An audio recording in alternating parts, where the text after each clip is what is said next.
nous allons démarrer notre cours d'histoire consacré à la République et aux faits religieux en France depuis 1880.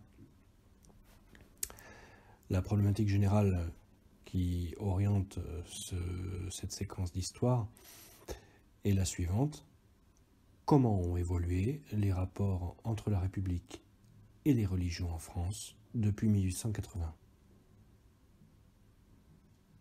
Alors, parler des rapports entre la République et les religions en France, c'est tenter de comprendre une histoire qui s'est construite sur le long terme. Dans la France de l'Ancien Régime, c'est-à-dire la France avant la Révolution française, Église et État étaient fortement unis. Le catholicisme était religion d'État, c'est-à-dire que le catholicisme était la religion officiellement adoptée par l'État français. Le roi obtenait l'appui de l'Église pour gouverner. Il était roi de droit divin. Le pape affirmait qu'il avait été choisi par Dieu. En échange, le roi permettait au christianisme de se répandre dans son royaume. L'Église et l'État se complétaient efficacement pour exercer leur influence. En 1789, la Révolution française met fin à cette alliance. La Déclaration universelle des droits de l'homme et du citoyen proclame la liberté de culte. L'article 10 de la Déclaration des droits de l'homme et du citoyen du 26 août 1789 stipule « Nul ne doit être inquiété pour ses opinions, même religieuses, pourvu que leurs manifestations ne troublent pas l'ordre public établi par la loi. La liberté de choisir librement sa religion sans être inquiété s'installe. » C'est la revanche du tiers-État et du peuple, qui avait toujours été écrasé par les deux pouvoirs, celui du roi et celui de l'Église. En 1790, l'Assemblée constituante, l'ancêtre de l'Assemblée nationale, constituée par les députés du tiers-État, adopte la constitution civile du clergé. Les députés français ont voté la nationalisation des biens de l'Église, c'est-à-dire que la propriété des biens de l'Église revient à l'État.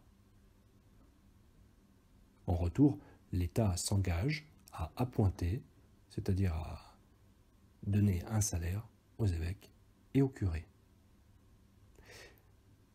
Les évêques et les curés doivent être désignés par les électeurs de leur paroisse.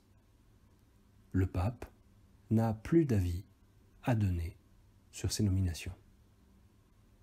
Les curés et les évêques sont aussi invités à prêter un serment de fidélité à la nation française, à la loi et à la Constitution. À partir de là, l'État prend en charge l'organisation de la religion. Mais Rome, c'est-à-dire le pape, chef suprême des catholiques, refuse absolument cette décision. C'est donc une rupture entre une Église favorable à la Révolution et l'autre, favorable à Rome, qui éclate en France. En 1801, Napoléon Bonaparte s'empare du pouvoir en France et devient premier consul. Il manifeste le désir d'un rapprochement avec l'Église catholique. Les catholiques sont nombreux en France et il en a besoin pour renforcer son pouvoir et consolider son régime. Il veut mettre l'Église catholique, encore très influente, à son service. Napoléon négocie donc avec le pape.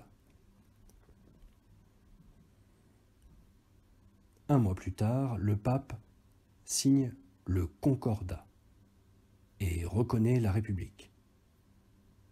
Il renonce aux biens enlevés au clergé sous la Révolution et, de son côté, le gouvernement de la République française reconnaît que la religion catholique est la religion de la plus grande majorité des Français.